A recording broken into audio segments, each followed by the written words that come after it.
Hey, what's up, y'all? Here's a little, I guess, a quick tip video for gesture drawing. I mean, there's really not that many steps to it. I feel like, okay, well, I'm gonna just break down the steps that I usually take. First, I find a photo to reference from, and then first of all, I find a photo that has a nice, clean line of action, like a nice one that I could really pick out, and then I just go from there. The second tip, I guess you would say, is find the line of action of the illustration. As you can see, with this model to the left of me, she's sitting down, and the line of action is more like a V shape. So of course, if you look at my sketch, you can see in the middle of the model, she has a V, as you can see, you know what I'm saying? So you're gonna look for the line of action before you even start drawing. That's like low-key the best step, the best way to go about it, you know what I'm saying? There's even certain websites you could go to that you can time, like in order to practice, you can time your sketches, like your gesture drawing sketches, and they'll give you all types of photos and models and stuff to reference from and stuff like that. And I actually got these photos that I'm using from the website. I can't remember the website right now, but just type it in Google. You should be able to pick it up. Just type like gesture drawing, time gesture drawing, and they'll pop up immediately. Like probably be the first one. So again, like I said, I look for the line of action. I see that she's kind of bending over a little bit. So what I did was, I drew the line of action and I drew the figure. That's usually what I do. And I noticed because she's kind of bending over, there's something called, I think it's called contrapposto or something like that, where the shoulder and the waist is always bending opposite of each other. And it's always like that with every photo you see of a person that's like, I guess, that has a good gesture posing or a good line of action.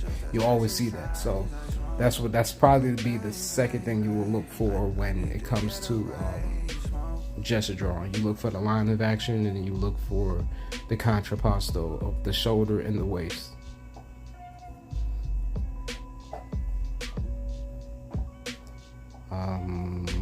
What else? Oh yeah, also when it comes to gesture drawing, you really don't have to necessarily worry about being super specific. You're just really just trying to get a feel of how the model is posing. You know what I'm saying? Like you like the getting the perfection of it or whatever like that. That's something that happens after the fact. Like even with me, some of the stuff I'm doing right here, I really don't even need to be doing, truthfully. You know what I'm saying? What else? Okay, this model is pretty interesting. I picked her because she has a decent pose and is more I guess you would say it has a clearer line of action versus all the other ones. And as you can see, this one is kind of shaped like a V or L, I guess you would say. So of course, like I said before, I picked the pose. I pick a pose with a clean line of action, and then I draw the line of action, and then I draw the model. I draw the model over the line of action, so I can make sure I have the right spots I need. You know what I'm saying? So yeah,